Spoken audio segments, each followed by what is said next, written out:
जब वो खौफनाक भूतिया हादसा मेरे साथ उस रात बीता था तो मुझे ऐसा लगा था कि ना जाने अब मैं इससे कैसे बच पाऊंगा, कैसे यहां से बाहर निकल पाऊंगा।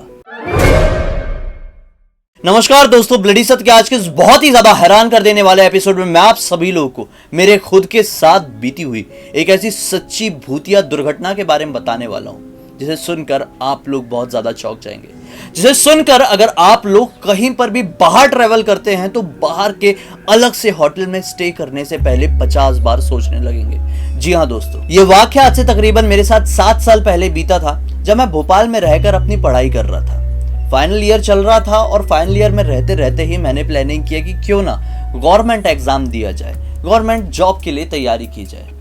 मैंने एक फॉर्म भरा जिसका एग्जामिनेशन सेंटर मैंने मुंबई डाला।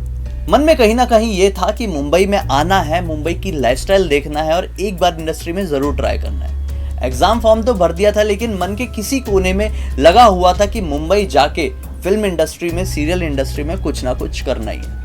मैंने बस इसी सोच के साथ मुंबई एग्जाम सेंटर डाल दिया और ये प्लानिंग कर लिया कि मुंबई जाऊंगा और एक होटल में स्टे करूंगा और फिर बस नेक्स्ट डे एग्जाम दूंगा, 1-2 दिन घूमूंगा और लौट जाऊंगा। दरअसल मुंबई में मेरा एक फ्रेंड भी रहता था तो इसी वजह से मैंने सोचा था कि मैं होटल में स्टे करने के बाद, एग्जाम देने के बाद फ्रेंड से कांटेक्ट करूंगा और फिर उसके साथ घूम के अपने घर भोपाल वापस लौट जाऊंगा। लेकिन मुझे नहीं पता था कि मेरे साथ मुंबई के उस होटल में क्या बीतने वाला है। मैंने एक सस्ता सुंदर टिकाऊ होटल एक वेबसाइट से ढूंढ लिया और काफी ज्यादा खुश हुआ कि मुंबई जैसे बड़े शहर में इतने सस्ते होटल भी मिलते हैं। लेकिन मुझे नहीं पता था कि उस होटल के इतने ज्यादा सस्ते होने का क्या कारण है। खैर आगे बढ़ते हैं। एग्जाम की वो तारीख नजदीक आ गई और मैं अपने एक फ्रेंड के साथ मुंबई के लिए निकल पड़ा। मेरे उस फ्रेंड का भी एग्जाम मुंबई में ही था। वो भी मेरी देखा सीखी में मुंबई को ही सेंटर डाल दिया था। उसने भी सोचा कि क्यों ना मैं भी जाऊं, निकल के साथ मुंबई घूमूं, एग्जाम दूं और लौट जाऊं। एग्जाम का एग्जाम भी हो जाए और घूमने का घूमना भी। तो बस हम लोग पहुंच गए एग्जाम की एक रात पहले मुंबई। अंधेरी के इलाके में वो होटल था। हमें वो होटल भी बड़ी आसानी से मिल गया। नॉर्मल छोटा कमरा था, अप्रॉक्स 10 बाय 15 का रहा होगा। वहां पे एक डबल बेड साइज का बेड लगा हुआ था और हम दोनों ही बस काफी ज्यादा थके हुए थे। शाम को वहां पर पहुंचे, थोड़ा चाय नाश्ता किया, थोड़ी टीवी देखी और फिर थोड़ी सी पढ़ाई करने के बाद खाना खा के हम लोगों ने सोने का प्लान बना लिया। रात के तकरीबन 12:30 बज रहे थे। हमारा एग्जाम सुबह 7:30 बजे से शुरू होने वाला था। जहां पर हमें एग्जाम सेंटर मिला था वहां से उस होटल की दूरी अप्रॉक्स 15 मिनट की थी। बहुत ज्यादा नहीं, मुंबई के हिसाब से 15 मिनट मतलब बहुत नजदीक होता है। अब हम लोग क्या किए कि 12:30 बजे के आसपास रूम की सारी लाइट्स ऑफ कर दिए और फिर टीवी वगैरह सब कुछ बंद। उस रूम में किसी भी तरह का कोई नाइट बल्ब या फिर लैंप नहीं था। अगर होता भी तो हमें अच्छे से नींद नहीं आती, तो मैं ये चीज प्रेफर करता था कि पूरा अंधेरा हो और मैं सोऊं। लेकिन उसके बाद से मेरी सोच पूरी तरह से बदल गई। कैसे, आगे समझिए। सारे रूम की लाइट्स ऑफ हो गई और मेरा दोस्त जो कि काफी ज्यादा थक चुका था वो मुझसे पहले ही गहरी नींद में चले गया। मैं थोड़ी सी मोबाइल चलाया और बस मैंने भी सोने का इंतजाम कर लिया। एक चादर थी और एसी चल रही थी। ना जाने एसी का जो एलईडी लाइट होता है जिसमें डिजिट लिखी हुई रहती है, जिसमें टेम्परेचर लिखा हुआ रहता है, वो भी क्यों नहीं चल रही थी। एसी चालू थी, ये क्लियर फील हो रहा था। रूम समय के साथ साथ और भी ज्यादा ठंडा होते जा रहा था। मेरी नींद को लगे हुए तकरीबन 10 मिनट बीते और 10 मिनट के बाद मुझे अचानक से एक झटका बॉडी में फील हुआ। अब झटके की वजह से जो मेरी नींद खुली तो मैं बहुत ज्यादा चौंक गया, क्योंकि जो रूम का टेम्परेचर था वो जरूरत से ज्यादा ठंडा हो चुका था। मुझे याद था कि मैंने इस टेम्परेचर को 24 डिग्री में सेट किया। 24 डिग्री में सोने की मेरी आदत थी, नॉर्मल था मेरे लिए वो टेम्परेचर। मैंने रिमोट में फिर से चेक किया, रिमोट में लिखा हुआ था 24 डिग्री। रिमोट का जो डिस्प्ले होता है उसमें लिखा आ रहा था। मैंने सोचा कि इतना टेम्परेचर होने के बावजूद मुझे कभी ठंड नहीं लगी है और मुंबई का टेम्परेचर तो ऑलरेडी गर्म सा है, तो पता नहीं ये कैसे हो रहा है। मैंने सोचा खैर थोड़ी देर के लिए एसी बंद कर देता हूँ। अब रूम में किसी भी तरह की कोई भी आवाज नहीं थी, फैन भी ऑफ था, अब एसी भी ऑफ हो चुकी थी। पूरा शांत वाला माहौल और फिर से मैंने सोने का इंतजाम कर लिया, जुगाड़ बना लिया। अब नींद लगे हुए वापस से मुझे अप्रॉक्स 3 से 4 मिनट हुए हैं कि अजीब सी मेरे शरीर में मुझे हलचल सी समझ में आई। मुझे ऐसा फील हुआ कि जो मैं चादर ओढ़ के सो रहा हूँ उसके ऊपर से किसी ने बस इस तरह से हाथ करते हुए, लिटरली इस तरह से हाथ करते हुए पैर से मेरी सर तक आया है। चादर में पूरा ओढ़ा हुआ था क्योंकि मुझे बहुत ज्यादा ठंड लग रही थी। आप इमेजिन करो, आपने एक चादर ओढ़े हुए हो और आपकी बॉडी में बस ऐसा ऐसा ऐसा ऐसा करते कुछ आता है। मैं अचानक से घबराया और मैंने अपना चादर उठाया। मुझे ऐसा लगा कि मेरा दोस्त, मेरा जो रूम में मेरे साथ रुका हुआ है, वो मेरे साथ मजाक करने की कोशिश कर रहा है। लेकिन मैंने तुरंत चादर हटा के देखा तो ये पाया कि वो तो सचमुच में गहरी नींद में मेरे बाजू में उस तरफ सर करके सो रहा था, मतलब उस तरफ मुंह करके सो रहा था, और मेरे आसपास कुछ और नहीं था। पूरा रूम में अंधेरा था। मैंने तुरंत ही मोबाइल का टॉर्च डाल के रोशनी की मदद से इधर उधर देखने की कोशिश किया, लेकिन मुझे कुछ और दिखाई नहीं दिया। मैं बहुत ज़्यादा घबरा गया कि पंखा भी बंद है, एसी भी बंद है, रूम में शायद कोई चूहा वूहा भी नहीं है। तो फिर ये किसने इस तरह से मेरी बॉडी में कर दिया? मेरे लिए थोड़ा सा कॉमेडी भी फील था कि यार, कि ऐसा कोई क्यों करेगा। मैं थोड़ा सा घबराया और मैंने सोचा कि नहीं, अभी सोता हूँ, शायद मेरा वहम, शायद कोई सपना हो सकता है। मेरी फिर से नींद लगे हुए अप्रॉक्स 1 मिनट ही बीते होंगे कि सेम टू सेम हलचल इस बार मेरे हाथ की तरफ से, जो कि हाथ मेरा बाहर था, चादर के बाहर, उस पर हुए। मतलब लिटरली ऐसा लगा कि फिर से हाथ में किसी ने ऐसा ऐसा ऐसा ऐसा टच किया। मैं बहुत ज़्यादा घबराया और मैंने फिर से चादर हटा के देखने की कोशिश किया। इस बार मोबाइल तुरंत मेरे हाथ में आ गया था। बिना टॉर्च जलाए मोबाइल की डिस्प्ले की रोशनी से मैंने पहले देखने की कोशिश किया, लेकिन इस बार मैं सतर्क हो चुका था, क्योंकि ये मेरे साथ दूसरी बार हुआ और मुझे बहुत अच्छे से पता था कि ये मेरा वहम नहीं है। मैंने तुरंत होटल की उस रूम की लाइट जलाया और देखने की कोशिश किया कि शायद इस कमरे में कोई चूहा है, लेकिन उस कमरे में कोई भी चूहा नहीं था। रूम बहुत छोटा था और रूम में कोई ऐसे सामान भी नहीं रखे हुए थे कि जहाँ पर जाकर चूहा छुप जाए। मुझे यकीन नहीं हुआ। मैंने फिर से याद करने की कोशिश किया तो मुझे लिटरली ये याद आया कि मुझे जो हाथ में फील हुआ था वो किसी एक हाथ का ही फील था। मतलब मुझे ऐसा लगा था कि लिटरली किसी के लंबे लंबे नाखून और खुरदुरे से हाथ हैं और वो मुझे रफली इस तरह से फेर रहे हैं। मैं बहुत ज़्यादा घबरा गया कि अगर कोई भूत है तो वो ऐसा क्यों करेगा।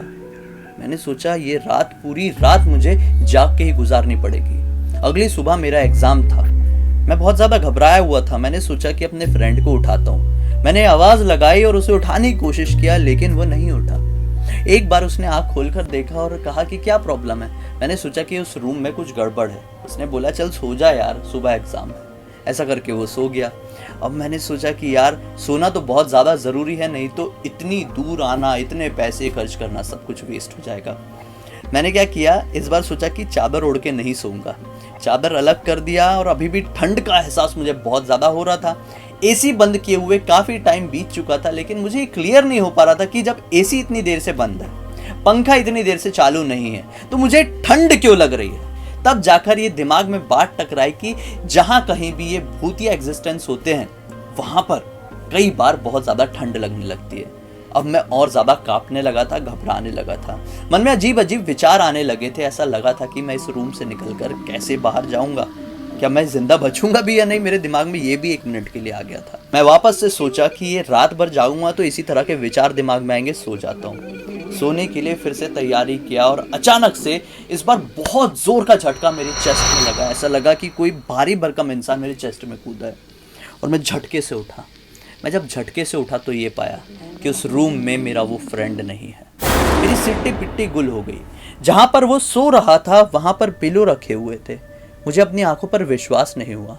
मुझे 1 सेकंड के लिए लगा कि वो वॉशरूम में गया होगा। मैं वॉशरूम की तरफ आगे बढ़ा तो वॉशरूम का दरवाज़ा बिल्कुल नॉर्मल खुला हुआ था। मैं देखा कि वो वहाँ पर भी नहीं था।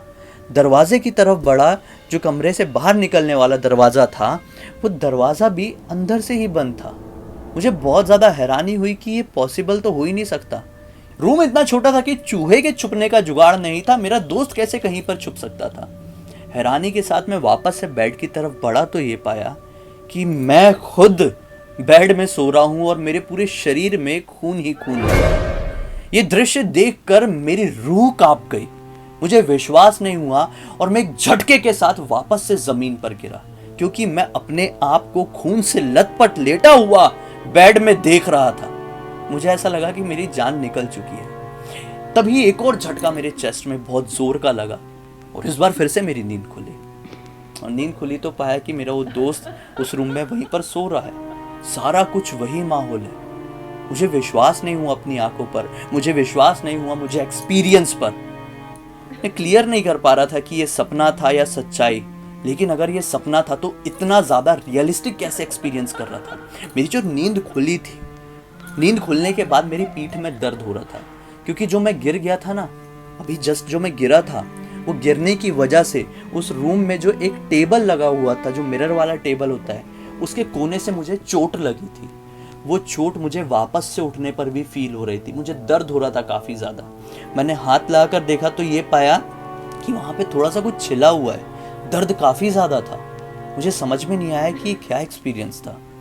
मैंने बस भगवान बजरंगबली का नाम लिया, एक बार हनुमान चालीसा मन में दिल से रीड किया और बस आंखें बंद किया। वापस से आंख खुली तो अलार्म बज रही थी। सुबह के 6:30 या 6:15 बज रहे थे और सब कुछ नॉर्मल था। लेकिन नॉर्मल नहीं था तो केवल वो एक चीज़, मेरे दिमाग की स्थिति।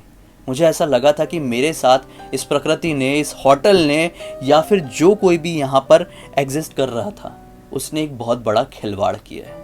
मुझे आज तक क्लियर नहीं हो पाया कि उस रात मेरे साथ ये सब क्यों हुआ था, कैसे हुआ था। अगर वो सपना था तो वो चोट मुझे कैसे आई थी, और सिर्फ मेरे साथ ही ये सब क्यों हो रहा था। उस मेरे दोस्त के साथ क्यों नहीं? वो आराम से पूरी नींद अपनी कंप्लीट कर चुका था।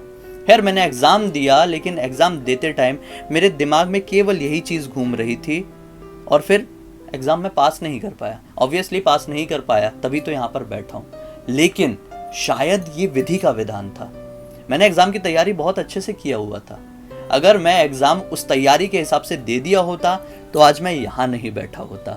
मैं आज कोई गवर्नमेंट जॉब कर रहा होता। मुझे आप लोगों का इतना सपोर्ट नहीं मिला होता। आज मेरी फैमिली 10 लाख के आंकड़े के पास नहीं पहुंची होती।